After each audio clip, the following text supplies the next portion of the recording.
The secret of power, good power. There's bad power, good power. There's a good way of eating, there's a bad way of eating. There's a bad way of having sex, there's a good way of having sex. And sometimes it's not to have sex at all. If your wife's got a problem, leave the bitch alone. Excuse me. I'm not the ordinary preacher, you see, so I don't conform to political correctness. Neither should you. So, you know, Roy, I'm at the domiciliary right now. You are. You're a veteran. But I've been over here before. I met you. Yeah, I know. I met you before. But anyway, there's a problem with that being politically correct over there. I kind of clash. I'm almost ready to leave. I just went over there because I haven't had. Well, why are you not wounded or anything? Are you? No. Why the There's drugs and alcohol and being on the street, pretty much. Well, you don't look like the kind of guy that needs to be on the street. No, I don't. You're just clean and decent fellow. Yeah, pretty much, but it was just in between. I hadn't had a checkup in 40 years, so they did all that sort of thing. Yeah, okay. Yeah, so are you okay? Oh, yeah. I'm really So what healthy. do you need to go back for? It's been a money system. All right, you can stay here for a couple of months or a couple of weeks until you get straightened out. Why? You're a soldier, why shouldn't I offer that to you? You're a good man. Yeah. There's nobody here, so you... Now I am. Actually, you know what, Roy? It was a good thing for me to go over there because I really didn't have a spot. And now I do the meditation. I had a place to do the meditation. Yes. Several times. And so for that reason, it's been a real good thing, to be honest. Listen, what I'm teaching is magic. Oh, I'm But already seeing it. the universe, let me just digress a minute. The universe is magic. I mean, what could you say about everything you look at? The more minute it is, even if it's dead, it's astonishing. It's inert, it's a living thing. So you are a living thing. I don't even know how my cells work. See the cell here? I don't understand how that works. It just does. And because the will of a creator is behind everything. And he has a cause. He's the cause of all the effects.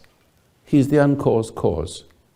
And the miracle, why I'm saying this, is because, you know, everything moves in cycles and circles, right? You know, winter and summer, life and death. You know, rain is a cycle. Everything cycles.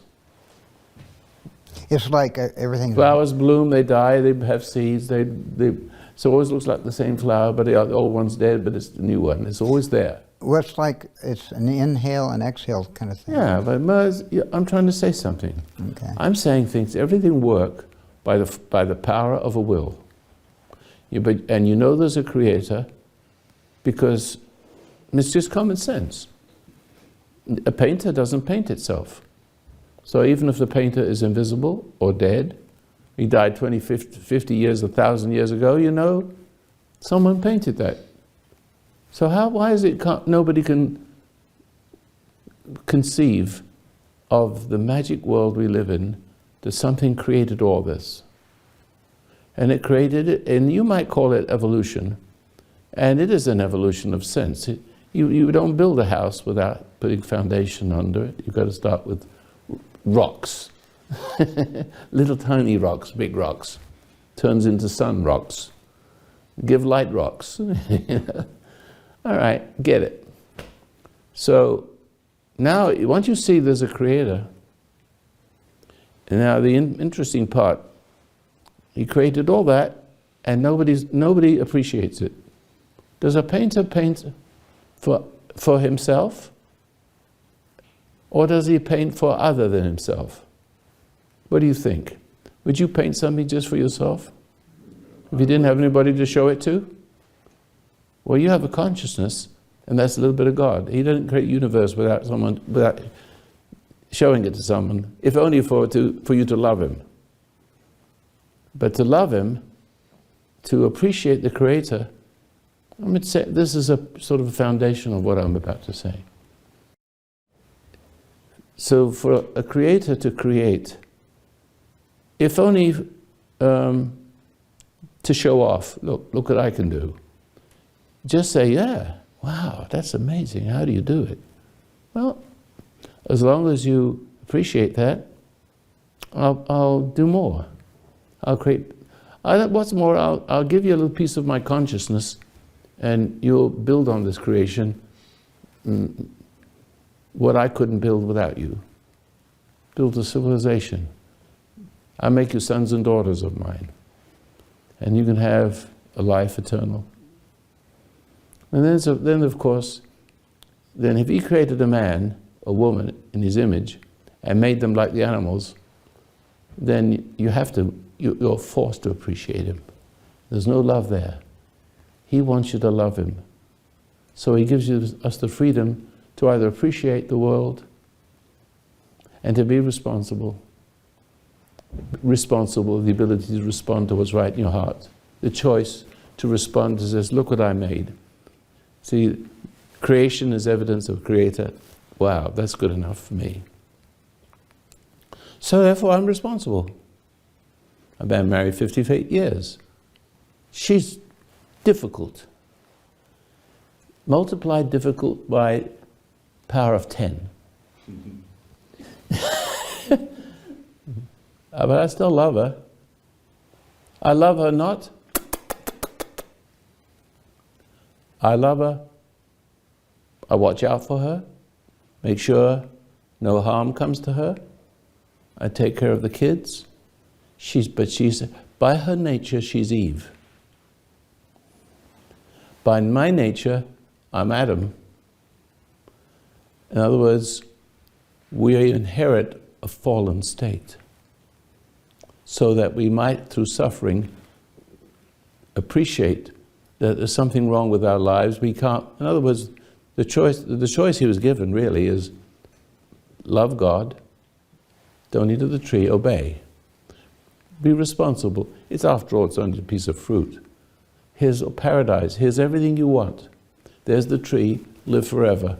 Don't eat that peat. It's like your father, you know, it gives you, if he's a good father, he gives you everything you want. He says, but don't you take that money off the table. And you do, something, impulse, you listen to it.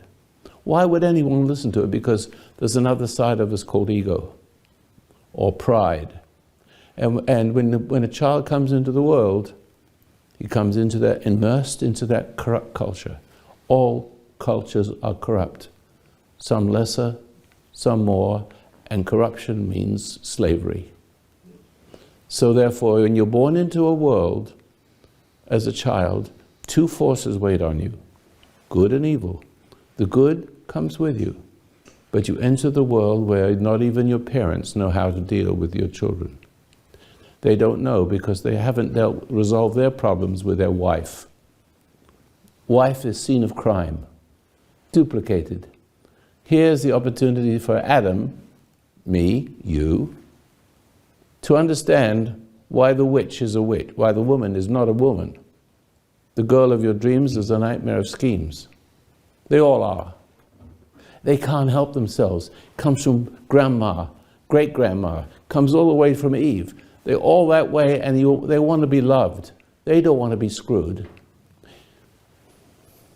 Pardon the vernacular. They want to be loved, isn't that right? Yeah. Woman wants to be loved. And every good woman knows the difference between being screwed and being loved. But men, the first thing that happened to Adam, what happened to him when he ate the fruit? He ate it as well. Not only did he say, don't put it down, he ate it as well. And she lied to him. She says, look, I didn't die. Therefore, God didn't tell the truth. There comes where we lose our faith. That's where the man loses his faith, and then he makes the excuse. She made me do it. Men always blame women for their own failings. But they don't realize they're calling on the woman to support what came through a woman. That's the downfall of a whole country. And the repetition of that is the end of civilization. And what we call fascism, and where you find it is the political spirit of paradise lost sits on the door of the women. Feminism, goodbye masculism. Feminism, as promoted by media, about the artists are all, I don't know the word faggot if it's the right word, but they're all like that. Well, is that a rude word or is it politically correct? Too bad. I didn't call you one, did I? That's the main thing. There's a perversity of what human beings are.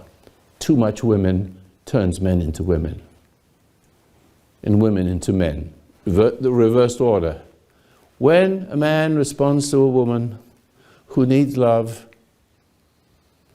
or when he falls in love, idiot, that's what he is, then he falls further from what love is all about. He gets into her, she gets into him, and the spirit gets to both of them. Who understands that? Okay, no. I predicted America would become Russia. I wasn't wrong. Because when countries interact with each other, they tend to become a little bit of each other. So men become women, and women become men, women become masculine, so you have a dual identity. And then they say, well, every man's got a little woman in them, and every man's got a woman. That's right, but it shouldn't be that way. There's no woman in me. You want to try me? I'll knock you off your horse. And I'm 82. Still do it. But the point is, I'm getting to something. The spirit of the world is feminine. It's not a woman's fault. Women cannot help being born the way they are, because the spirit of paradise lost extends from one woman into the other. It slips, the nature identity slips into it. In other words, we can't think in terms of psychology and hardwiredness. And there is not a psychiatrist on earth, and there's not a psychologist on earth who can beat me in a debate. And pretty soon it's going to be not a scientist on earth that's going to beat me in a debate about gravity. I'll tell you about that later on. And that's because I know what I know, and I have a jillion facts to back it up. I've just been talking to you about it now, but now what I'm saying to you is the average ordinary person can't hear it. So I know I'm not going to reach everybody, but I reach enough people. One of me is worth 1,000 of them. If I can make you into one of me, not really me, not my identity, but your relationship with the Creator makes you strong. My relationship with my Creator makes me strong, weak before Him, meek, strong before you, with a certain gentle strength that makes me your authority. You wouldn't dare fight with me. A biker wouldn't fight with me. I've taken them on, don't worry. They don't win. I mean, they can't fight. You know why they can't fight? Do you know why it's 99% impossible to fight, even an old man? Because the person who is fallen from grace and got into women, got into drugs, because what's happening is the more he gets into something, the more he embraces it. The more he embraces it, the more it becomes him. The more it becomes him, the more he's conflict with the him that's God. The more he becomes conflicted with God, the more he wants women. The more he wants women, the more conflict he becomes, and then drinks and drugs. And so each reaching for anything is greater conflict. Even though it's greater pain, it feels better when you stop knocking your head against the wall. See? So the greater the pain, the greater the pleasure, the more you think you love. Now, all I have to do is return a person to their common sense, unify, find a way back to what was lost. What Adam didn't do, what Adam failed to do, I can get you to reconcile yourself with your Creator. Immediately you don't want to drink. Immediately you don't want to smoke. Immediately you treat women right. You look at them as someone's daughter. See? You don't want to get into her. Maybe you do, but It's not, you see that, and you know that's not the way. And you put that aside. And women know that. You know that I'm a man, don't you? I don't make any passes at women. Women make passes at me, but I don't notice it. My wife sees it because she's a woman. And I'm pretty good looking anyway, so why not?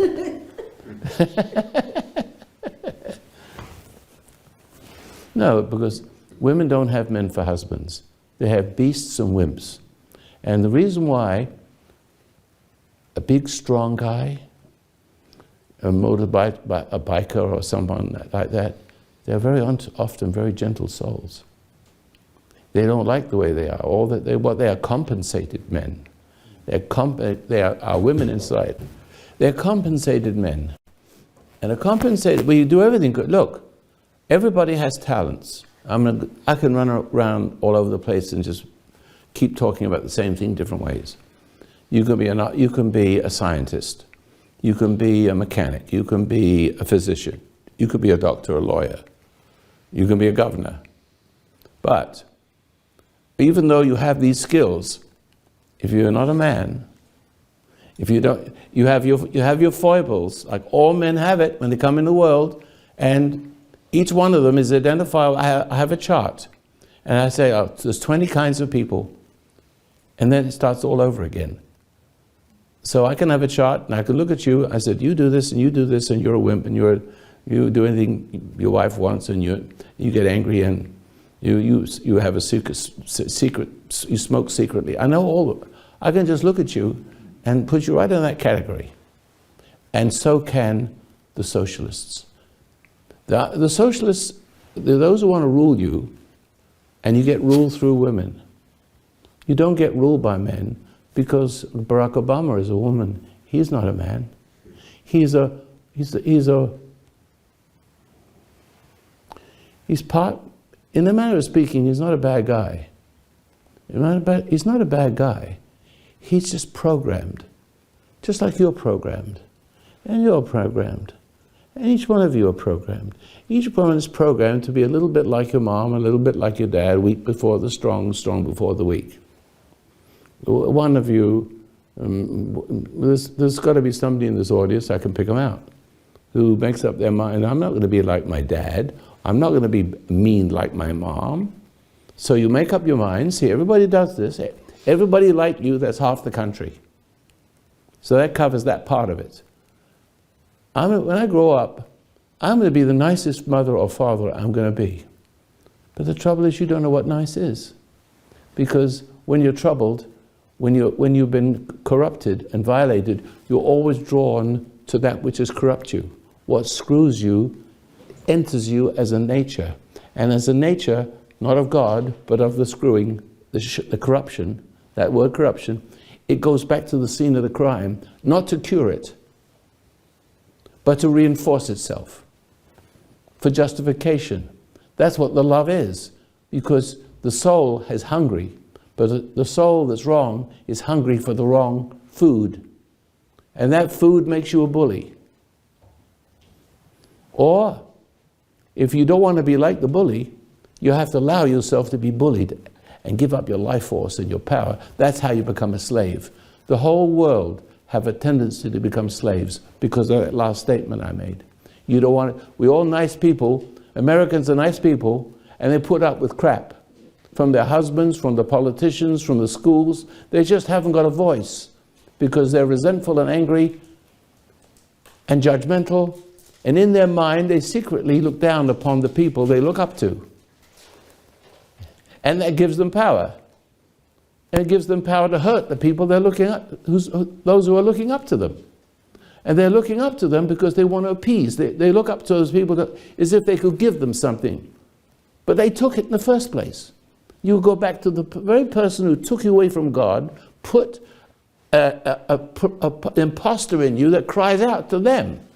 But look at them. They also are weak before the strong. And it goes in a chain of command. So the tendency for us to be easily fooled. Hitler knew that the average person told little lies to himself, therefore he told a big lie And then a person would say to himself, that can't be true. That must be true. Nobody could lie like that.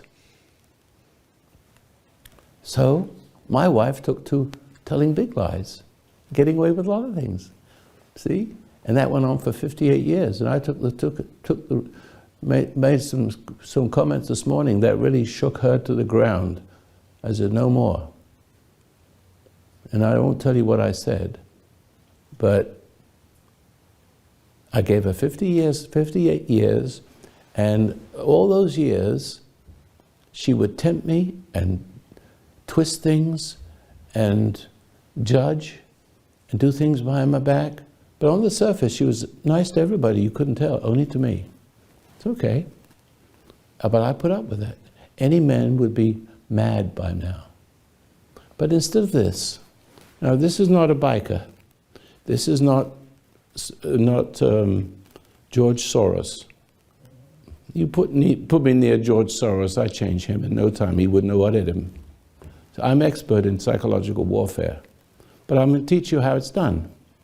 Whether you're a man or a woman, I will show you how it's done. It's done by grace. You cannot fight the war. We war not with flesh and blood, but with principalities and powers in hidden places. Right? That's what you're dealing with in a person. You're not dealing with a person. Always remember, you are never, ever dealing with a person. Because what's in the person has got that person because he thought he was dealing with a person. And when you're a small kid and you see your mother and father are nuts, which most parents are, they're too nice and they're they want to be loved by their kids. And of course, if you do that with a dog, it becomes the pack leader. Have you ever seen, what's the pack leader's name? What's his name? Dog whisperer? Yeah, dog, what's his name? Stephen Milan. Have you ever seen him come into a house? They have a little chihuahua about 3 inches long. And things are fast as they can be. And he's snapping and he's tearing up the furniture and biting everybody. And then he comes in and he sees this, the furniture all torn up and everything. And please don't hurt him. Oh, please don't hurt him. This thing is a tyrant. The dog is a tyrant. And he says, you don't treat a dog like a person. And a lot of people treat people like dogs, but you don't treat a dog as a person. People who treat dogs as people don't know how to deal with people, so they turn that into a people and are nice to it, thinking the dog will lap it and love it. Well, I was watching a TV version, an English version of that same thing, driving back from Los Angeles a few months ago, and well, we stopped in the hotel and my wife went to sleep and I got up at 3 o'clock in the morning and just walked around until she had the rest because she wasn't feeling well. I gave a lecture at Caltech on physics. And I wanted to make it home. I could drive it easy. It's 800 miles. But I watched this show where this kind of dog was being tamed by a lady dog whisperer. She was pretty good. And when she came in and saw this, she says, you ought to be ashamed of yourself. This dog would either be in an insane asylum or dead. One of the two if it was a human being. You ought to be ashamed. They want to dress this thing up and make it look pretty and show up. You know, spoiled. That's what happens when you spoil someone and when you're trying to get something to love you. But the same, so he picks the dog up, she picks it up, and is very firm with it. Oh, please don't hurt my dog. You see, they're identified with the dog. So what happens to the dog, that's their identity. So Obama is the identity of some people. See, so that's the same thing. So when you start responding to a person, then the fact that you respond, you can't worship two masters. You either obey one or the other. And what is the response? When somebody intimidates you, they're testing your fidelity to God. right? And you haven't got it. But you respond with anger like a dog to another dog. But if the other dog is stronger, he's the dog whisperer. Now, if that dog whisperer is stronger than you, then you get your identity from him, and you find yourself not able, after that moment of responding, from the very moment that you first respond, these are the only two alternatives you've got. You respond and give in. And you will go on giving like you did all your life, right? And you lose your voice. See? And then your whole life is determined by tyrants, even if they're not tyrants. I would be a tyrant because you would interpret my strength to be meanness, and you give it to me, and you try to do your best for me, you know, and you secretly resent me, and that secret resentment would tie you to me more, even more, and I don't even know it. See? So now back to my wife. She wants to rule the house. They all do. Now the dog, little Chihuahua, doesn't want to rule the house. But that little thing, that little tiny little sausage thing, there's the little sausage that drags his carriage along the ground. I don't know how he gets to use it. You know how that is. A little tiny, they call it poodle. I call it a sausage dog. He has a low. Dachshund? Huh? Dachshund. Yeah, you know what I'm talking about. Oh, so you know what I'm talking about. So they never get to be above anything, but it's latent in them to rule. It's latent into your children to rule. But moreover, it's more systemic. In a woman, it's not her woman's nature to rule, but it's the nature that got into her, and no one, how can I say this? Through one man, sin, and death through sin spread through the human race. Got that simple. And of course there's a remedy for that. Because we don't make choices. We are saved from the original choice. We are saved. We don't understand why we fall in love with a woman and she drives us crazy. Because we want the wrong love from her. You're born of a man born of woman. Now you say to yourself, how does a man be born any other way? But that's how it is. Man is born of woman, but man born of woman is not, puppy born of dog. Because that comes with a natural nature. We are unnaturally natural. From the day we're born, we have a proclivity, and the child is bonded to the mother. The male child is bonded to the mother, and the day that male child is born, it's corrupted by the very fact it's born, by the presence of the mother loving it. Has to love it. But a lot of mothers don't love. They kill their children. It's called postpartum depression. They hate their husbands, and all of a sudden they've got a child. And the child cries, and it doesn't know how to deal with that child. She says, shut up! Until the child cries louder. What she's got on her hands is a violator, a puppy. The puppy doesn't know that he's suddenly got the power. Little children have power over their parents. And so so the woman gets upset with the child, and the minute the child has power, and what it really wants love, it cries out for love. Mother has no love in that, or she loves it too much and keeps it from the father. Bad stuff. The father should be in charge, but God should be in charge of father. And the evidence that he is not in charge is his whole family is messed up. Bingo.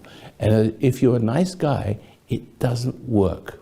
Nice guys do not make it.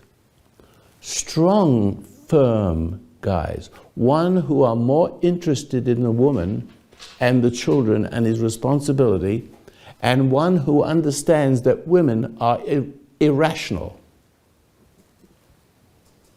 Like Speaker of the House Pelosi, she literally bullies all those little Democrat wimps. They're no longer, they're actually wimped out. There's another word for it. I won't use it. I think it's really embarrassing. Oh, it's very embarrassing. For but them the point guys. is, but you have a woman up there like that and irritating everybody. It affects everybody. Just putting her up on the screen and not being able to speak up to her. As I told you before, if I was George Bush and she was being made Speaker of the House, I would say, Ms. Pelosi, before I congratulate you, are you still calling our troops baby killers? If so, we can't do business. That's nice. Thank you very much. That's how he should have spoke to her. Everybody would have stood up and cheered except all the liberals. Now, they might have cheered too. See?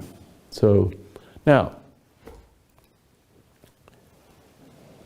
how do we get corruption? Now, what we got is ordinary, where life is messed up. Men become women, women become men, where men become too strong and bully because they get their power back by intimidating the woman with force. And then putting her in a position of giving her sex, whether she likes it or not. And therefore, when Moshe upset, Moshe's up and giving that, being forced to be unnatural. It's not her will. He imposes his will because he's addicted to sex. So she has to rise to the occasion and hate him for it afterwards. And there's mental illness. Got it? So that men become more and more mean, and the more she gives into them, the mean he becomes because she's teaching him it works. So she's actually feeding the beast. And then she feels superior to it. She doesn't mind being in that role. She has a booby prize. She's God and he's the devil. She's created the devil. And therefore, misery and suffering from bestial men rule the earth. Or misery and suffering rule the earth because men are wimps before women, and women are bitches when men are sons of bitches. Weak. So whether you're a weak man or a strong man, you haven't got a family. And you never will. Go from one flower to another. Either she becomes the beast and you become the bitch, where she beats on. Or the he-she. And the she-he has to take it. And the kids have contempt for the men. Am I right or wrong? That's the story of the human race. And sitting on the doorstep are the social engineers who understand that. They've understood Pavlov's conditioning. They've understood it as applied to the dysfunctional family, which is possessed family. And they've engineered a system whereby they intimidate you all into submission. The whole of the Democratic Party is beaten into submission. That men do not know how to deal with people stronger than them. They respond with anger and then they end up giving in. You only have to have a few people in that, especially Nancy Pelosi, leader of the herd, master of men. See that? You don't dare speak up to her, especially when she's got power. I would. But I wouldn't do it the way... See, that's why if I was in Congress, then nobody there would have a chance. Because I understand how to deal with every single one of them. And turn them all against each other. Or bring out the good ones.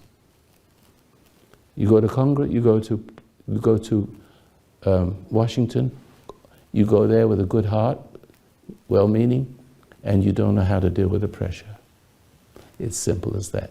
You become one of them whether you like it or not. There's only a few that make it, but a few is not enough to get a majority vote. You need a guy that understands psychological warfare like I do. Just to sit there and give them advice. I've got 5 strong. You know my kids, don't you? You don't have to put cameras on him. He knows every one of them is a lion in a good way. Good father, good daughter, talented. Why do I get success 5 out of 5 and my wife plays games with them when I'm not there? Like, I see that she promises them to give him ice cream. when they're small, when you eat your dinner, I'll get you ice cream. I said, you do not tempt children with ice cream to eat their food. They're either hungry or they're not. So I said, no more ice cream in the house. You've done it too many times. She brings ice cream in the house secretly. Don't tell your father. So then I find they eat ice cream. So I see, but she doesn't say anything. My wrath is supposed to be turned to the kids, but it isn't. I'm too smart for that. See? She gets it. I don't want to hold anything back, but I'm not violent. If I'm violent, it's a non-violent force. With this arm is better, I could take all you three in the front. One time. I know your weaknesses and strengths. I don't mean to sound braggadocious, but I have a non-violent force. I don't have to think before I move. So I'm like in a master. I don't have to be a master of karate or anything. If a piano was falling from the sky, I'm living in a different world than you do. I'm coming from a different place. So if a piano was falling and someone says, there's a piano falling, I'd look up and say, oh, is it? And just step aside slowly. But to me, to everybody watching, I'm moving in slow motion. To them, I'm moving like a snake flashing at you. It's just moving with, like you see in the movies sometimes, where it's just like almost unnatural. I respond, my emotions are not triggered from the outside, because the emotions that trigger from the outside are reaction, feeling, reaction, intimidation. Let's start it there. Intimidation has a plan. The intimidator is intimidating you to find your weakness. And if the reaction is the weakness, and that weakness is resentment, the resentment is discernment gone wrong. You judge, you get upset, you're angry. But you're responding like an animal, not a human. And then, so you got a reaction, intimidation. In the intimidator is the whole enchilada. It's everything he wants you to be. And you can rebel against him and not do what he wants, but then you can't do the right thing, you just do the opposite. It's like walking up this wall. I said, well, I've been forced to walk up that wall, I'm going to do just the opposite. I will walk down that wall. It's just as stupid. The opposite of what somebody wants you to do is never the right thing. And you're confused right there. The right thing is to seek first the kingdom of God, whatever that is. I found that key. It's called be still and know. I found exact words and how you should sit quietly. It works every time. The military, it's just God bless them. I sent 6,000 to the 2nd Airborne, and the responses are just phenomenal. Nobody killed themselves that were there in Afghanistan. And nobody was, not all there. And the whole division is not there. So you need to understand that programming is given to you instantaneously, but with it comes another self. And that's what keeps the program going. The self that makes a home in you. Sin makes a home in you when you react. But in that moment, you cannot love God or obey Him if you begin responding to others. The evidence that you have authority over the person, whoever it is. I don't care if he's a bully, a big bully stronger than you. Even if you have no skill in martial arts, he will strangely respect you and leave you alone. He may not show you he respects you. If there's no flinch, no fear, no anger, zero, that is only possible because you're not an animal like him. And you do not respond. You don't get frustrated and take it out on somebody else, or get frustrated and submit to him. That's the only two choices. That's why you're slaves. You're part of, everybody in this country is part of what's gone wrong. And everybody's got these solutions, and everybody's talking about everything. That's all there is to it. If you understood that, then you get downloaded. The fact that you understand it, say, oh my God, I see that. I have anger and resentment and fear and depression because every time I react, I don't have to react. If you started the reaction as a father, somebody else who looks like you and is just as mean as you are will take over the role, and so you'll be that way all your life. You're that way all your life. Is that right? You're getting better now, aren't you? I am. Good. Took a while, but it's a growth process. It is.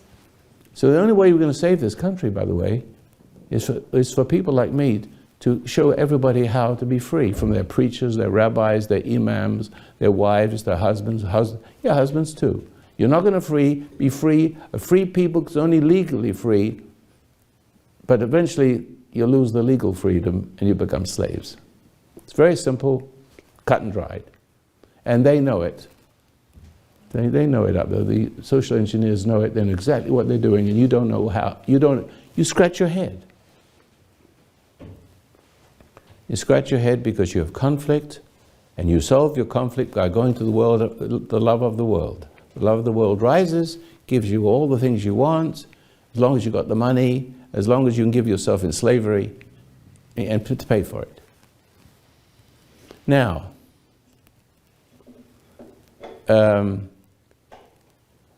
we could become so angry. Let's, for example,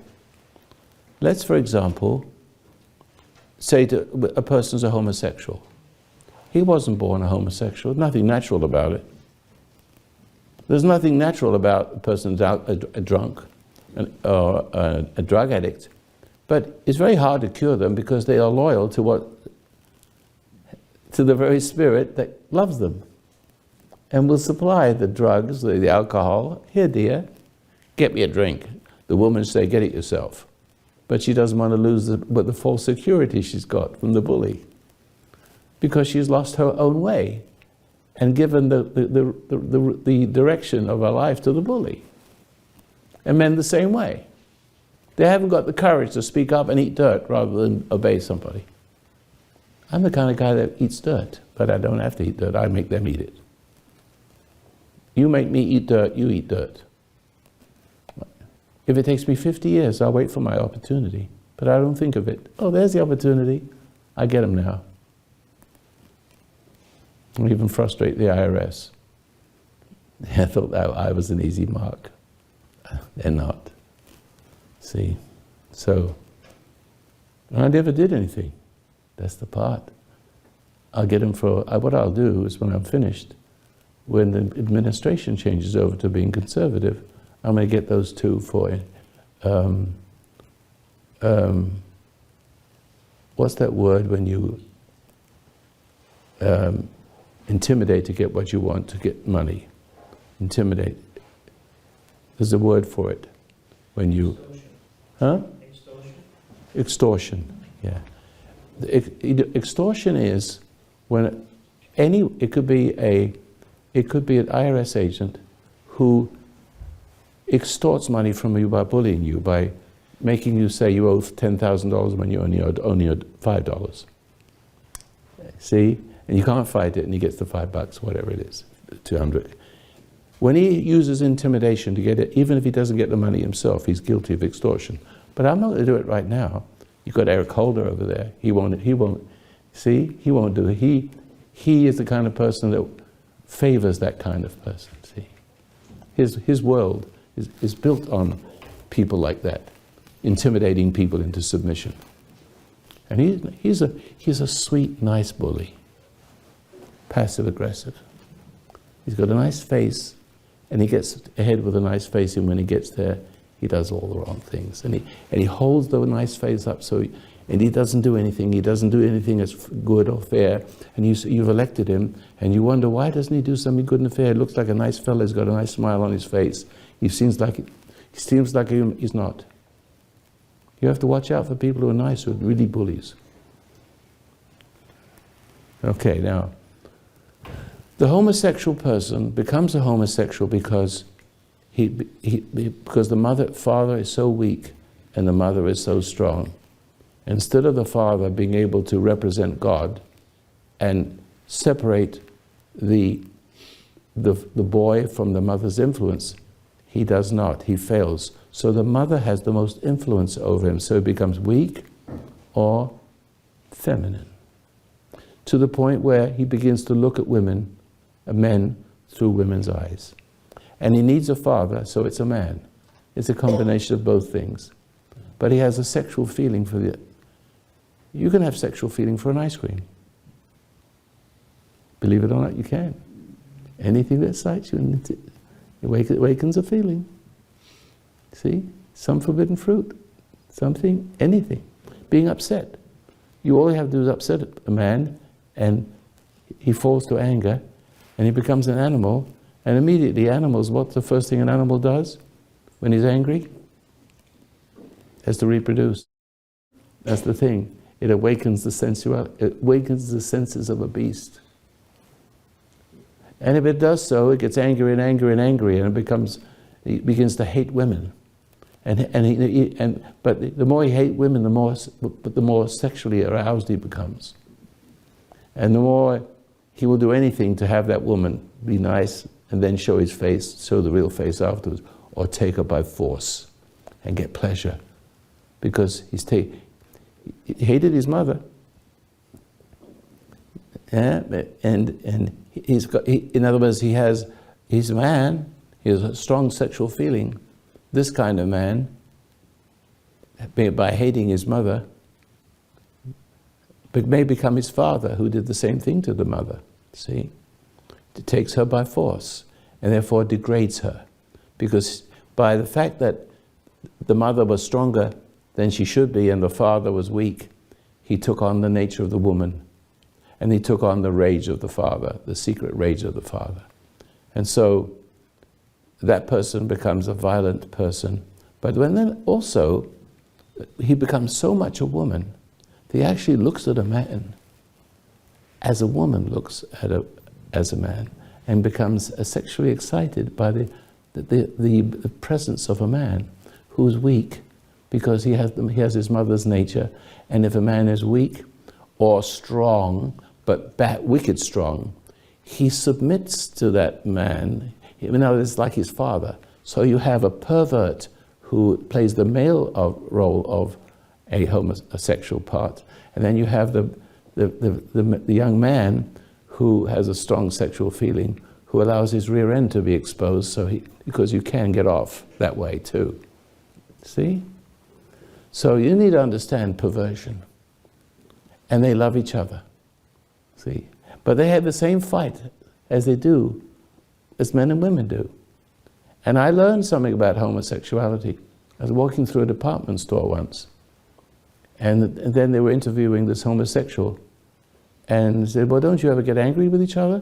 He says, anger only awakens sexual feelings, then we love each other after that. That's the love-hate relationship.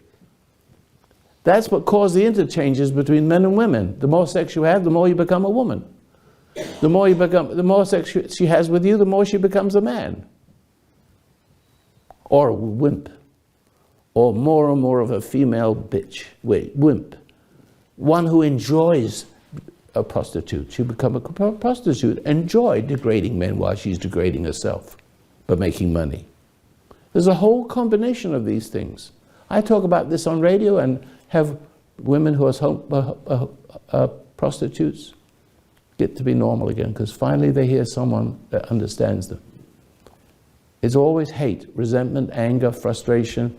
Any one of those things, you're done. And there's no end to this. Not only is there bad behavior, but in the bad behaviors there's wrong eating, there's wrong drinking, there's drugs, there's alcohol, there's prison. No one needs to be that way. But your behavior is compulsive. Getting back to my wife, her behavior is compulsive. Compulsive. She comes from a horrible background. And therefore, I understand that. It's not easy. So all I had to do is wait. I wait for her, and wait for her, and wait for her, but I'm never moved. Never moved to anger, But sit down and listen to what I have to say. Okay. See? I have authority. But she may resent that and get really angry with me, but I made her do it. But what happened is I kept her to myself. I kept her from other predators, because if she could have a divorce or get out of the house and get mixed up, then my family goes, right? So I have a right to wage psychological warfare in a good way. I can fight psychological warfare with a rifle. That's one thing. That's real enemy. Wife, not real enemy. Domestic. Psychological warfare is, I'm the general, and you don't elect me to be the general. I'm not elected. This is my role, that's your role. I love God, you love the God in me. You don't like me? Resent me? Okay. Your resentment, I say to her every time, and when you resent me for being a man and not letting you have your little willful way, like a naughty little girl, when you do that, I'm explaining to her how it's done, so anytime she can wake up to it. Explain it to her. Then there's a part of you that's vampirish. There's a part of you that wants to take a piece of me and change places with me. You can't help yourself. Since you are owned by that other side, your loyalty is to the other side, but you're married to me, not in this house. Okay? Not in this house. So therefore, I have to have the stronger of the two forces. And that force is not violent. I have to deal with the force her soul has been inured to through the generations. It's a very strong force. And all it does is to laugh at you, ignore you, do things behind your back, make excuses, spin everything until you don't know what the hell you're arguing about, pull you into a whirlpool until you blow your brains out. But if you are none of those things, you have authority over the thing in her. And the thing in her doesn't like that. But the thing in her upsets her to upset me. She's not in control of her own upset. Because it in her, that makes her think it's her, the thing isn't her. It makes her think that her thoughts are her own. And her will is her own. And her wants are her own. That's the name of the game.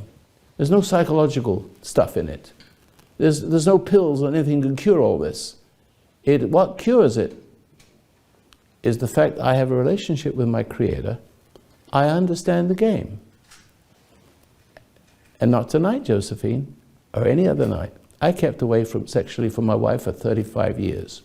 That's what it takes. I'm still loyal to her. I don't look at any other woman. So where can she find the fault?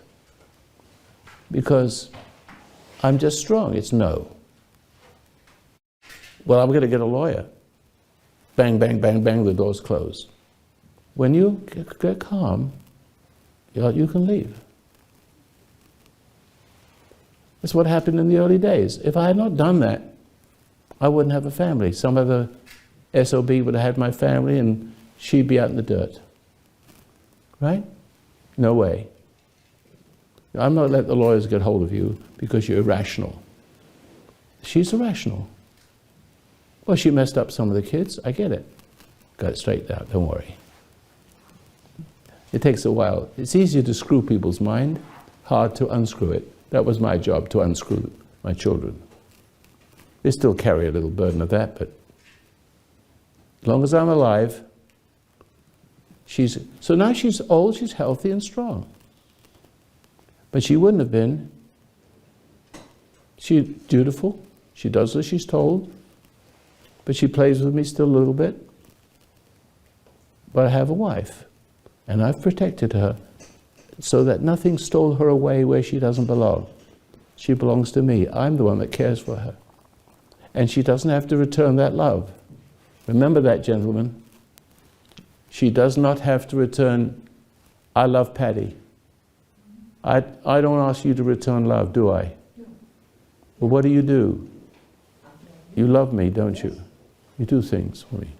And you become a little girl again, haven't you? Learning things. Yes.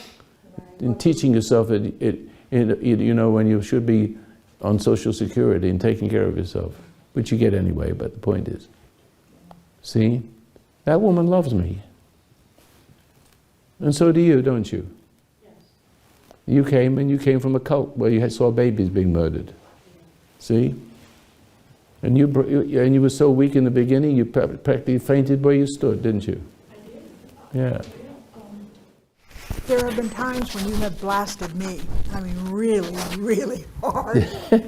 But when I walked away, I always knew that you loved me. I do.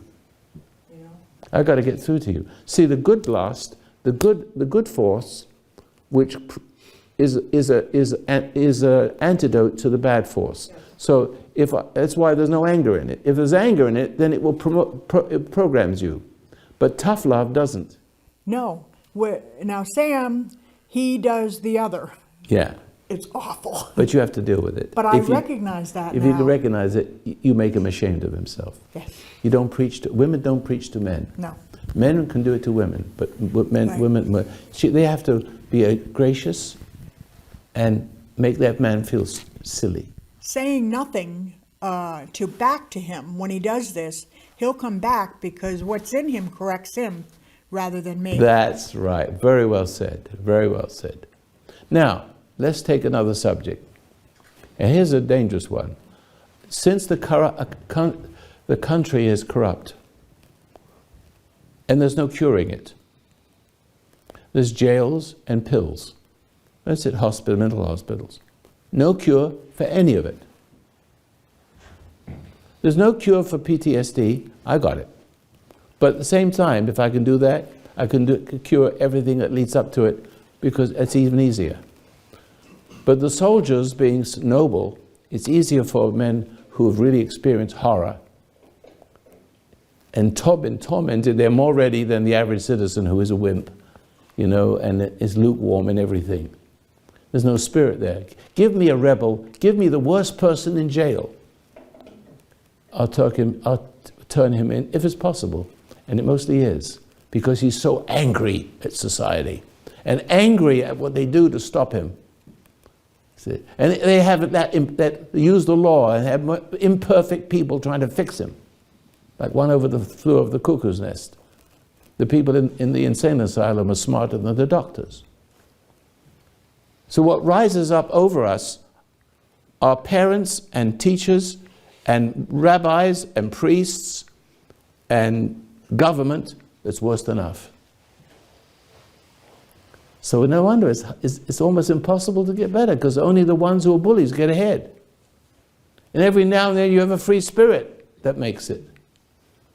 And all you victims hate me. Well, not all of you, but some, all the victims, except a few whose hearts are in the right place. But you can't determine who that is. But there's also a dangerous one. And since I've gone through a litany of all the other effects, is this, that women will often accuse a man of raping her when he's married, or accuse a man of raping her when it's consensual. And the reason for that is they've been violated. In other words, they've been raped. And such a thing, a decent woman wants to put that from her mind. She doesn't know how to admit it. She may want to tell her parents, but they wouldn't believe her. So they begin to hate the parents. And when you hate your parents, and you can't tell them, you tend to, if you come home from school and the teacher's angry with you, and you've delivered that child to the authority of the system. So if the little kid tries to tell the parent, the teacher did this to me, immediately the parent, not knowing how to deal with authority, will say, oh no, you won't believe it. So the violator so there's an annulment of loyalty to the teacher or to the system, to the rottenness of the system. So the teacher represents the rottenness. It's not just the teacher.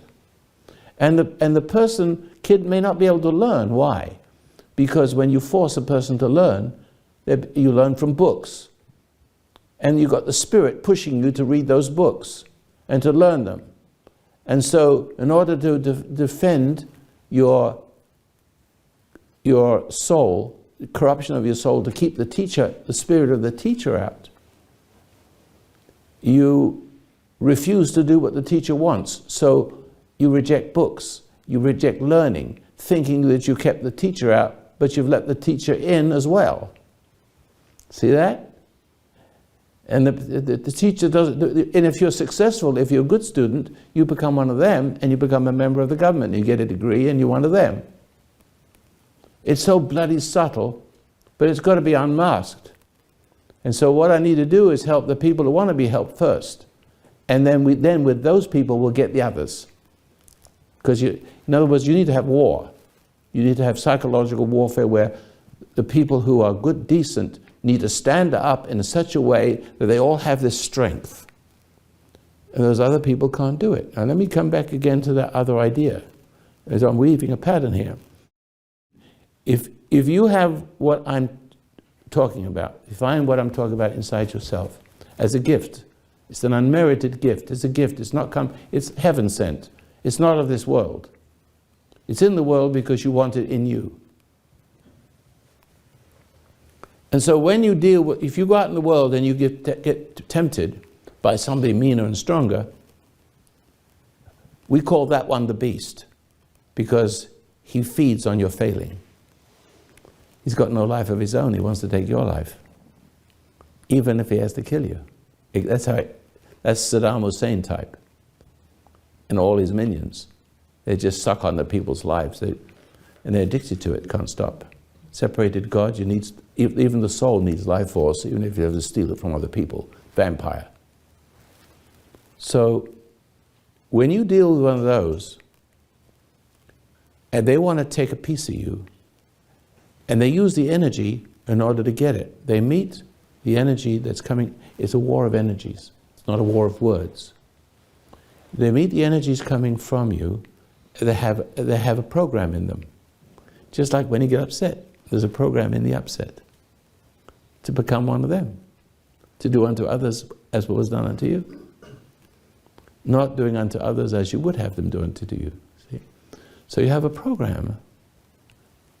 And this program clashes with the other one who's signaling he wants you to react and submit, beat you up, make you do as he wants you to do, or just suck your life energy and just leave you on the ground, bloodied, and he gets satisfaction. Like an animal, life force. Just the life force, so it doesn't want to eat you. And cannibals do, they finish you off and eat you as well. But if you don't have that, you don't give him his trigger. In other words, you are the dog whisperer. The dog in him responds to the whisperer in you. He doesn't understand it. You have to be one of two things for him to hurt you.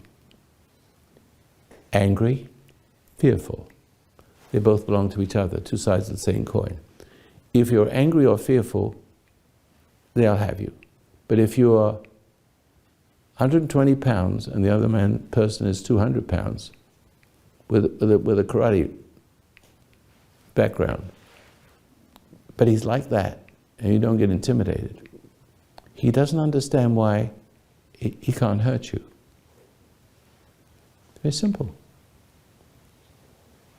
It won't. It's just, it's you, your own weakness, that invites it. You're the one that gives the power to the adversary in the person. You're giving that power. So that if you have a wife, now this is very popular, because the prisons are full of people like this. If you have a woman that has been raped as a child, or a boy that's become raped as a child, he'll take on the identity of a rapist. It becomes unnatural. He may not want to, but if he grows into a position of power like a bishop, like in the Catholic Church where you can get away with stuff, he has an appetite for the rear ends of the kids, of other boys.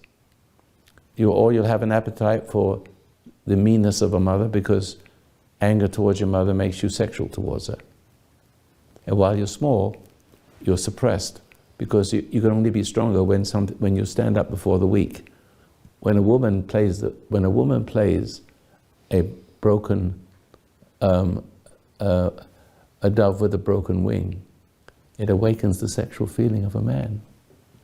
But that's really his mother. He would have sex with his mother if she'd let him. But normally that isn't the case, because a man can't feel sexual, he cannot have a sexual erection, pardon the way I said that, until the woman plays the wounded dove. So a woman comes along which is more fresh and more beautiful than his mother, the old hag, and plays the wounded dove, and it awakens him and welcomes him, and she wakes up born is married to his mother. See? You can't get away from it. But now it gets worse.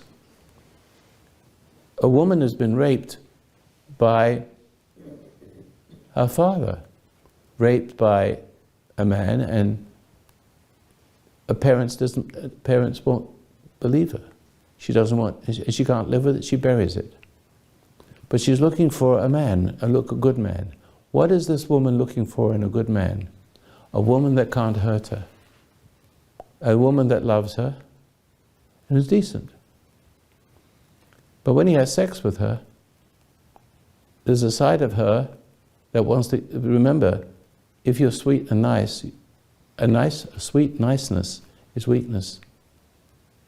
And so that when a man has sex with a woman who is really nice, decent, what's happening, her whole life has been changed regarding sex. Anyone who has sex with her is the rapist. Some women will not marry, for they're afraid. I have a friend who's going out with a woman for 20 years, and he wants to marry her, but she won't. You know why? She's afraid that it feels like rape to her. She's afraid that's what it is. Because her father raped her. So all women transfer the hostility they feel towards their fathers, towards their husbands, because that way they don't have to feel so guilty towards being angry with their father. Being angry with your father is an embarrassment.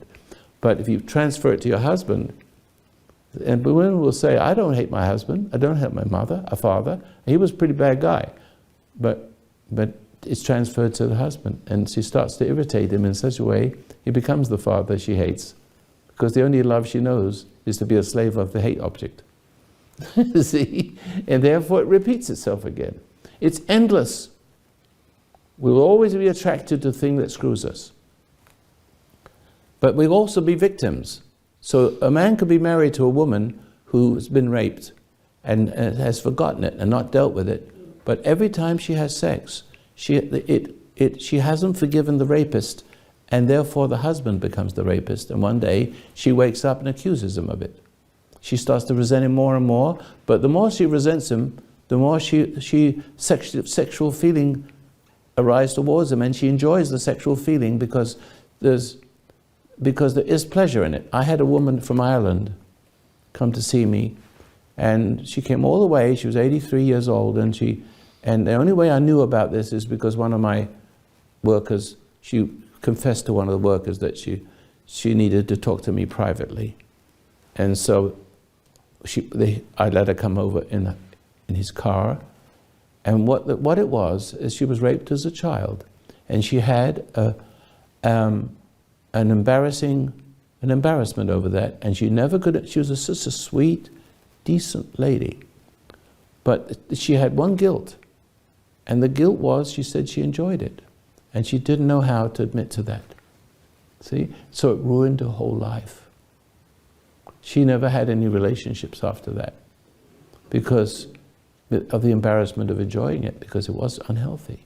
I mean, everything gets perverted because we're human beings. We are subject to perversion. Animals are not. So, because we got good and evil, we got two good and evil forces, and you can see people who have a proclivity, they slide down. And they get worse and worse and worse and worse and worse and worse. All of the treatments withstanding, they don't work. No treatment works. No prison works. Except they find truth themselves on their own, and every now and then you get one. And there's no truth taught in prison. If the business of government is government, then you don't expect to get people to get any better. If the business of medicine is medicine, you're not going to get to the cause, are you? You're going to keep giving them medicine, good living, when somebody's dying. This is what you got. Your country's finished if you don't understand. It's all done. It takes more than just a tea party.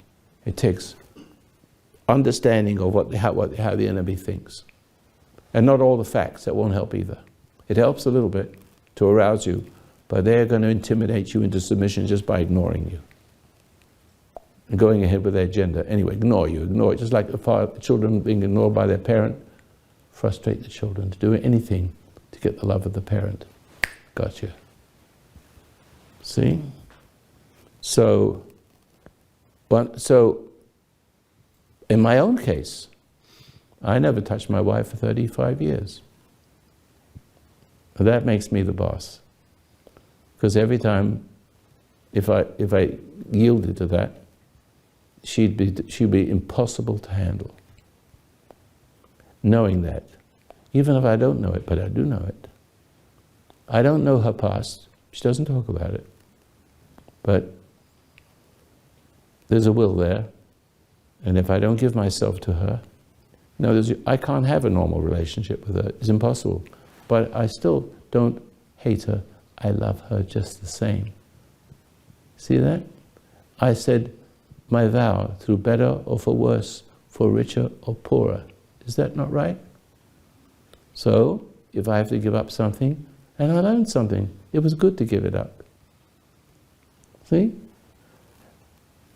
You can't die a dirty old man. Sooner or later you have to be the father she never had. And she's going to be Eve,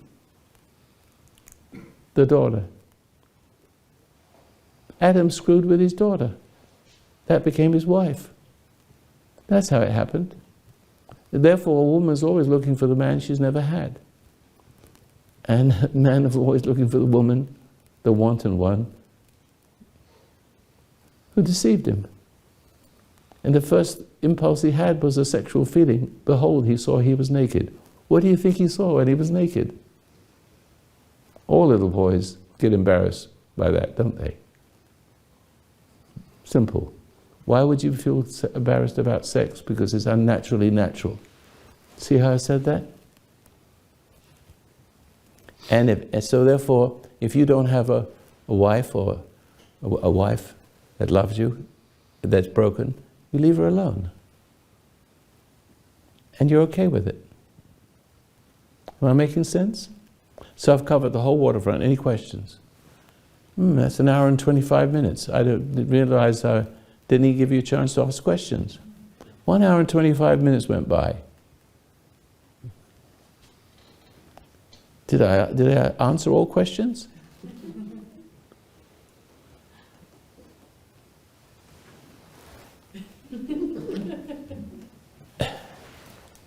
Okay, well, did you benefit from what I said? How many of you benefited from what I said? Let's say that. Anything interesting I can get out of you? You're going to laugh. I've been comparing grandpas, and you confirm this. What is the motto of grandpas? What was that? The motto of grandpas. The motto? Motto. M-O-T-T-O. Oh, motto. Motto. What is the motto of I don't know if I can give it a motto. Oh yes, it's a tomato with a T. Oh, that thing. It's the climate. It's the And climate. who looks like the climate in your house? Yeah, the climate in your house. That's the key. That's beautiful. The climate in your house. So if you have one bad egg, if you neutralize it, it goes away. The sun is stronger than the clouds in this case, right? You got the idea. It's in my house. My kids, my grandchildren love to come to Grandpa's house. What they like most is when I put my wife in her place in front of them. That is pleasure, because it says my grandpa is a man who loves. See? And therefore, in other words, she's not privileged. She, in her little ways, is not a privileged character any more than they are. So if they do something naughty, I'll say, Jonathan, you know what you're doing. Ed, I'm sorry, Grandpa. Yeah, that's neat. That's all there is to it. I don't have to say all of them. Very, very gracious. I didn't see that, sorry. Okay. But my wife doesn't do that. See? And then when she does something out of the order of the kids, you know, I can't even think of anything right now. I just can't think of something, because if I would think of all the things, I'd have Alzheimer's. My memory banks would be full of it. I wouldn't be able to talk. See? But nobody is a privileged character. No adult. So if she does something stupid in front of them, or is a little out of the order by the way she talks to them, I correct her too. That's the way it should be. If she's out of order in front of people, and there's no children there, I say, excuse me, but you're out of order. What do you mean? I said you're out of order. And then I explain what it is. And I said, I tell my guests, excuse me, your husband may not do it to you, and you gentlemen may not, you wives may, be at fault too. But I know you'd feel very offended if if your husband corrects you. But in this house, no one is above correction. Not even me. I need to be corrected. My wife's problem is, she doesn't correct me. She judges me secretly. Never gives me a chance to explain it. When I catch her, she's got an explanation that isn't real. Just opposite. See the difference? I would say, oh, sorry. But she lets it go on. Whatever it is she thinks is wrong when it isn't. So she gets to judge it. And she never likes to admit the judgment. She wants to hold on to it so she can savor it. So delicious. See that? Yes, sir. Give him that. I think I know the answer to this, but I just like to hear it again. How Okay. does ego awaken sensuality? Because it refers your soul to the animal nature of your body. The animal nature of your body is under the influence of environment if there is no modification of it by enlightened reason. And so, since a human being, there's no height he can't reach. In other words, forever is what we're talking about. So there's no, in other words, a person becomes more and more beautiful as he gets older, more and more beautiful, and when the body perishes, he finds himself in another place and goes on. So he's passed the test. Those who endure to the end shall be saved. Right? Simple. So, but what has given you the power to endure is the gift of redemption, meaning he redeems you, he saves you from the world. He gives you a piece of himself that answers to him. And then you go through a series of temptations which you have to endure. Because when you live in the world and not of it, the world hates you. But he says, the world hateth not you, that hateth not me, it hates my Father.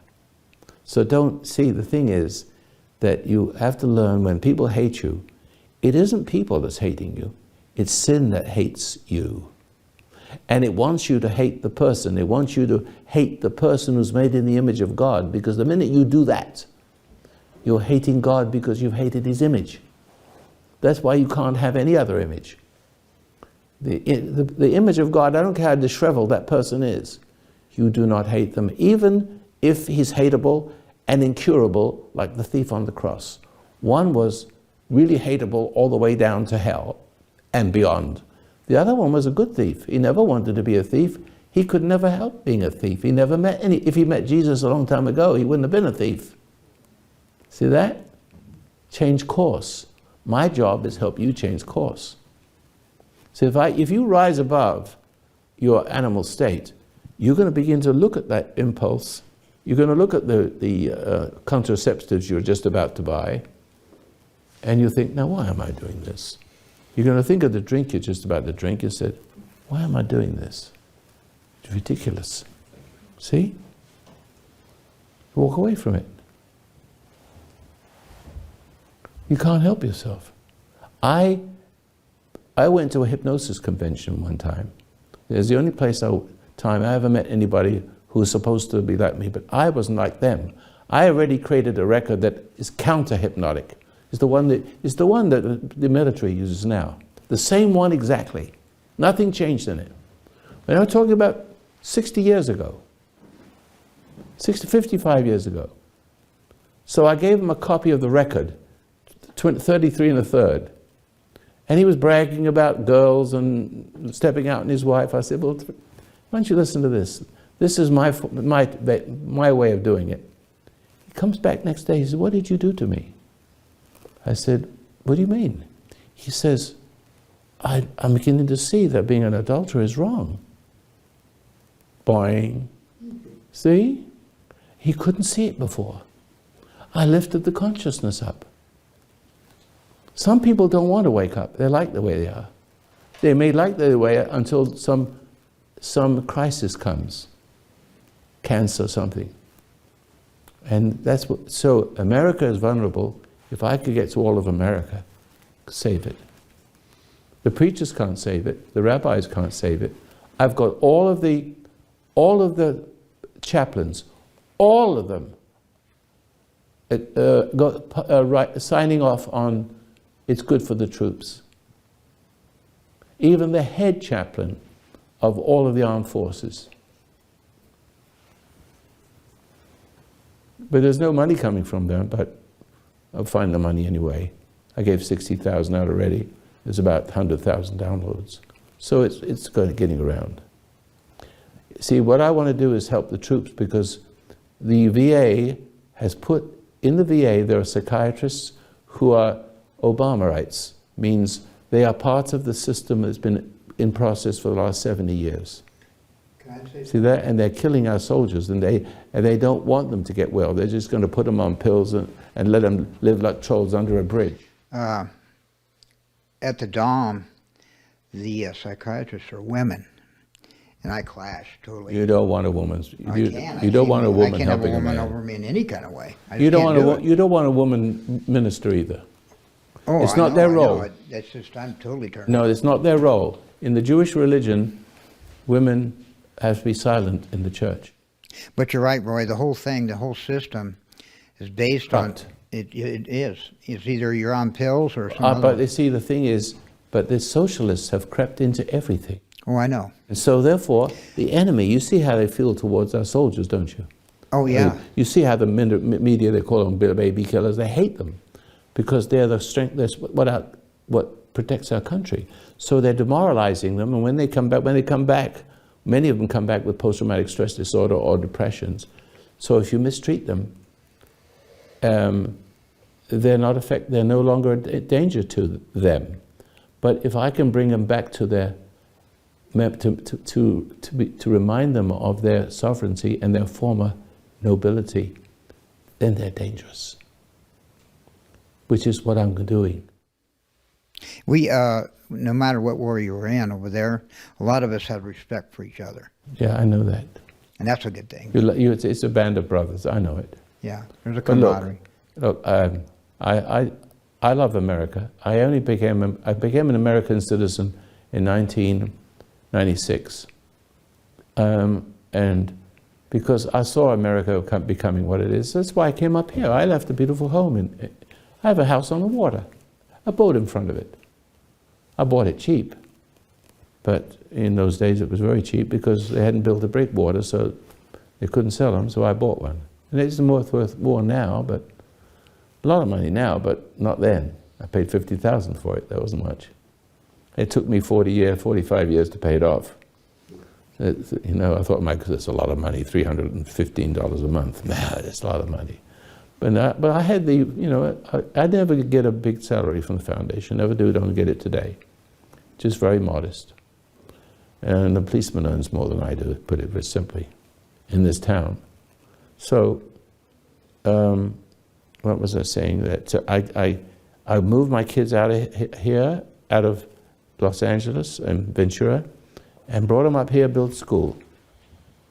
And it's a beautiful school, best in the country. Nobody gets brainwashed.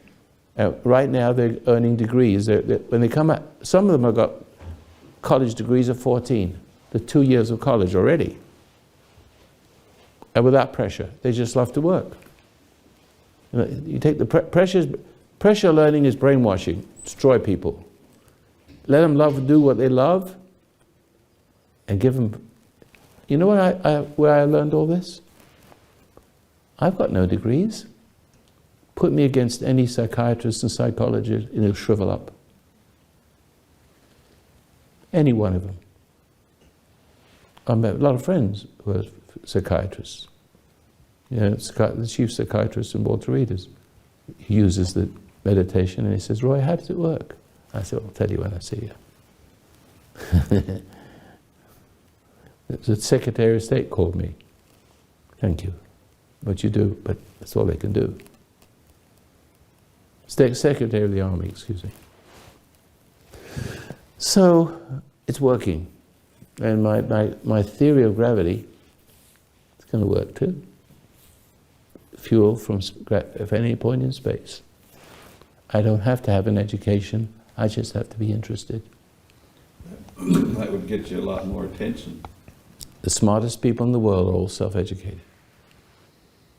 And the dumbest people are siding with global warming. All those scientists. I'll tell you, it's very simple. The Earth is not self-healing,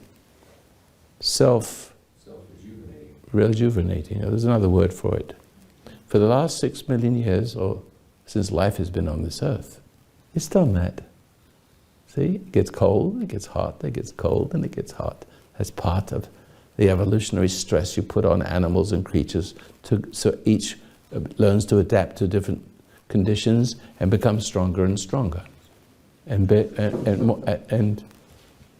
healthier. And so we have a little warmth. We've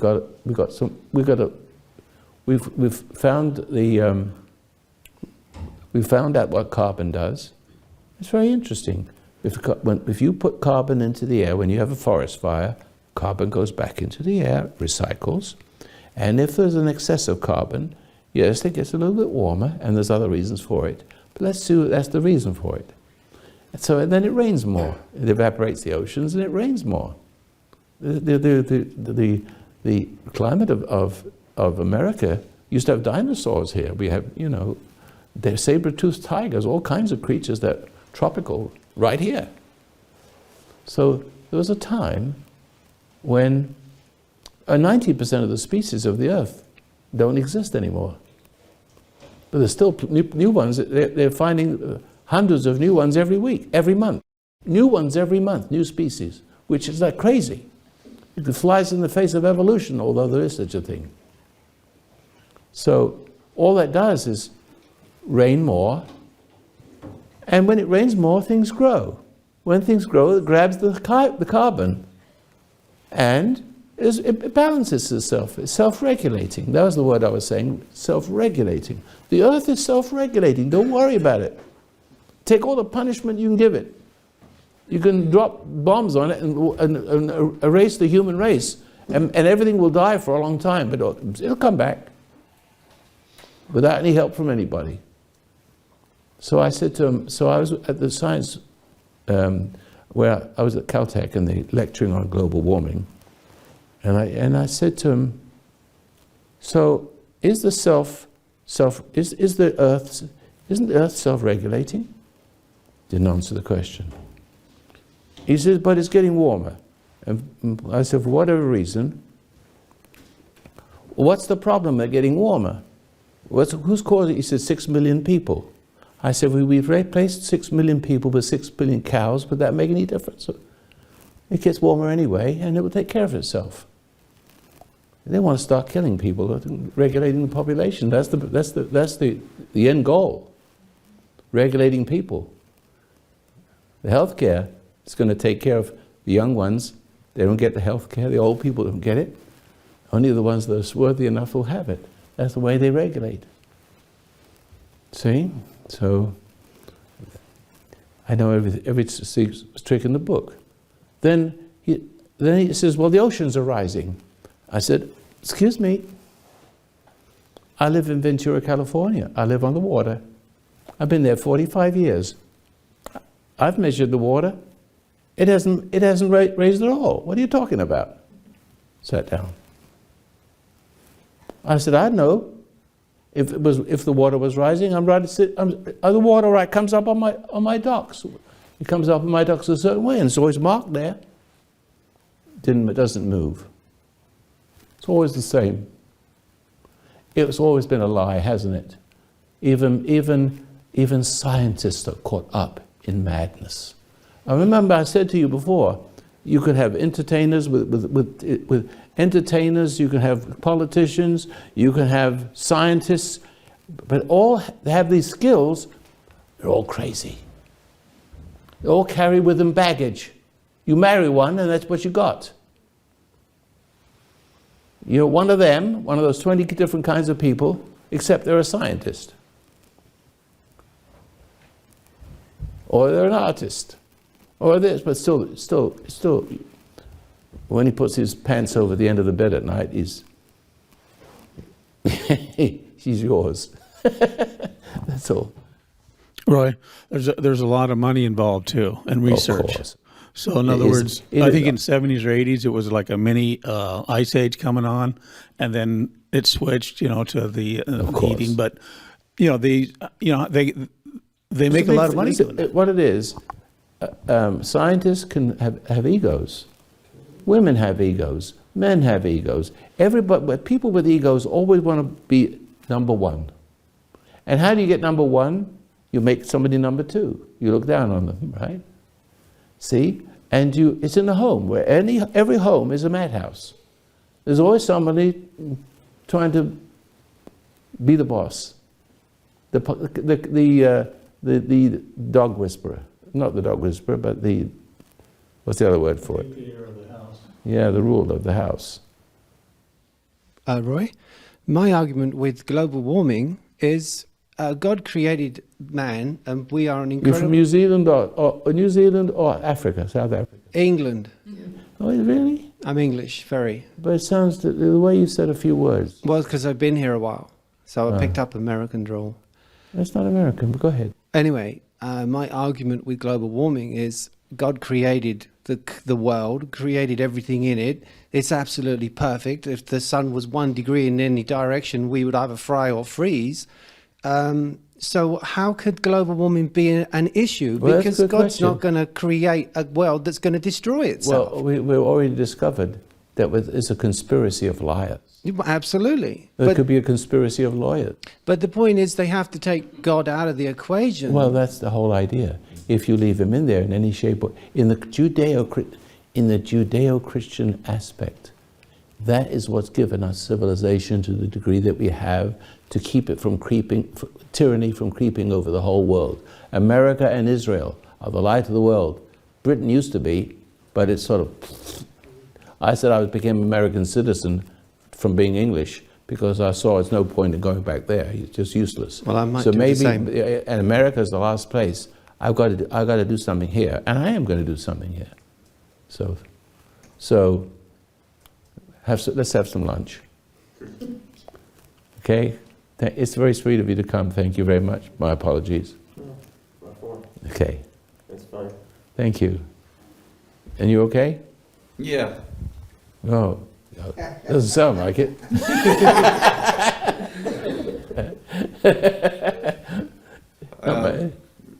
mad at me, are you? No. No, Okay, I good. love you, really. I just, could you touch on, just real quickly, why the community and people think that that you're a cult, or Because of when I came up here, there was Rajneesh, and so when I came up here, I don't know. There's a Ku Klux. This is basically used to be a Ku Klux Klan town. The old boys, and so you heard. Well, if you look at all the archives, double spread pages, headlines, everything I never did. Everything they do to Sarah Palin, they did to me. But they did it to me in Los Angeles. They did it to me in England. They did it to me everywhere. The socialists are everywhere, and they're demoralizing our kids to turn against their own country. And here I don't like it. Here, you know what? I've been on the air 52 years. I'm yet to have a call to disagree with me, even though I said, look, if you're a socialist, if you're a fascist, but no, we don't have any problems with those anymore, because you communists, basically, that's what you are. You don't have any principle. There's the club, there's the bullet in the head, there's the concentration camp. You've got nothing to say. You never did. So if you've got a problem with me, you pick up the phone and you call me and show me where I'm wrong. I said, but you've got no principles, and I don't know who you are. I'm stronger than you anyway. So no, the phone line's absolutely dead. Well, nobody calls. That's because they function in the dark. No, they can't. They can't function. In the light. They can't function in it. And it used to be that I was all alone, and the media was attacking me mercilessly. And I survived all that. And I got stronger. But even my kids, in spite of all of it, my kids flourished. They had the best real estate business. They had the best of everything. They started the business. In the middle of all that, you think they wouldn't have a chance. No, it's just what doesn't kill them makes them stronger. Now one of my sons has Talk Radio Network, which is the CEO of Talk Radio Network. He built that up in 10 years and to be bigger than ABC. You've taught them well. I encourage them to unfold like flowers. And my grandchildren are even stronger. Buck stops with me. And that's why I say to everybody, every parent, you've inherited the sin of the generations. And if there's anything wrong with your kids, look to yourself. I don't want to put you in jail, because then the government would have, we've got to straighten you all out. And then the kids will listen. The kids in jail listen to me. You have no idea. People on death row write to me and said, how did I get here? I don't know what happened. But I love hearing you. You can see there's redemption even for them. We service them, we give them everything they need. And we give our military all the stuff they need. We have a military group of people who, you know them, Patriot Outreach, and all staffed by generals and colonels, and I'm the only supporter. And they go around and make sure that Fort Hood gets 2,000. That's what they wanted. And 82nd Airborne gets 6,000. And so far, 60,000 altogether. And he goes around, and all the chaplains are on board. Even crediting. They allow themselves to put their names on to bear witness to the fact that that even helps them. And there's no religion. There's no spiritual, well, I say spiritual, yes, but there's no religious words on there. There's a set of instructions of how to get to your objective state, where you're able to naturally, no effort, naturally have charge over your body, because you're naturally connected to your God. So if God is with you, as you heard it said, who could be against you? I got that gut feeling. See? do what you want with me. I mean, the media used to be all over me. Now I've got 250 stations. And of course, all the people you know about in the media, just name them, they're my friends. As a matter of fact, I bred them. The whole talk radio is based upon what I do, except political. So they're afraid of me now, so I can call the media what they are, traitors. All the names that apply to not doing their job and hiding from the American people, and sort of which is favorable to the socialists to take over this country. Treacherous, treasonous, whatever other words go with it. They won't come at me at all.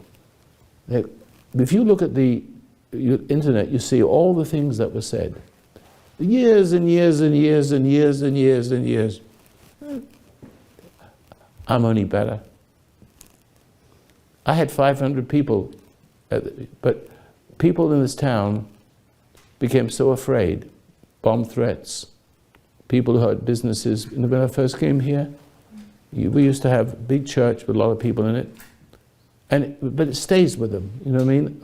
But look, we're getting on very well with everybody who do business in town, but people are afraid to come because the media has put an idea in their mind, and that's, when you use defamation,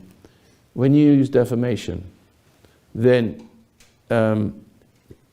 if the Germans use defamation on the Jews by painting them as vermin and people who eat children's blood and make their unleavened bread with it. And do you ever see that movie? What was the name of that movie about the little kids got wrecked on an island? Lord of the Flies. That's exactly what happens. You leave them alone, bang, it becomes a dictatorship. Start calling a person a pig. Pretty soon he was a pig, and they killed him. It's a wonder they didn't eat him. And then the rescue vessel comes along and they're all ashamed. So to a true story, I mean, interesting story, but I'm afraid America is already a slave state, because even amongst the Tea Party you got drunks and drug addicts. But they still have the spirit there. So you're not perfect, but you have a spirit. And you have all those faults that make you not a threat. I want you to get rid of all those faults, because if you give up drugs and you give up drinking and you start to get healthy, well then you're robbing. If you take your kids out of school, you rob them of the money that it takes to attend your needs. The way to solve the problem of Medicare is to help people to become stronger and not need the medicine. Because it only takes a little common sense to cure anything. Just to eat right, to live right. It doesn't take, everything gets better. I'm the living example of that. I went through the whole thing, bypass everything. You name it. Bladder swollen, shot completely. I'm all right. I grew new capillaries. I grew a new bladder.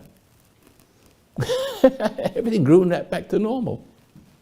And my son says, Dad, you know, if you'd have died 15 years ago on the operation table, I don't know where we'd be. Everything would be different. But the fact that you survived it all, and instead of becoming a broken old man from all the things that would break anybody, it gives me hope. See that? That's sweet. So I want all of you to become strong. You know what strength is. Strength is evidence in you that no words can touch you. Nothing can reach you. Betrayal. Yes, you can feel betrayal, but you can feel the hurt of it. But you don't have to add resentment to it. Got it? And cut your arm off. It hurts. Don't hate the hurter. You won. Who do you think won? the contest? Jesus or the Roman Empire and all the rabbis? Jesus. Thank you.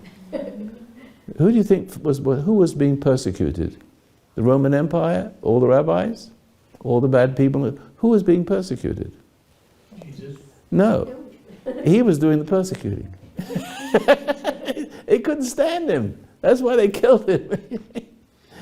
If we would hang around too long, they wouldn't have a Roman Empire. They wouldn't have had all those people doing all those silly little rituals.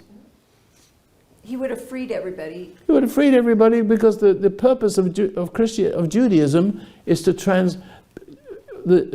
Jesus is the fulfillment of the law. In other words, you only need the law when you don't live it.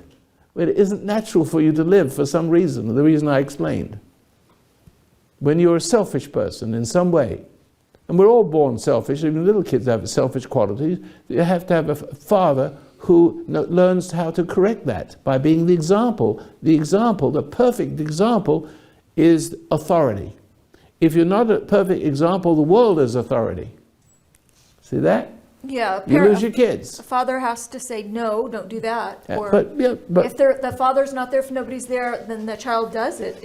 but no, the father has to be subject to God.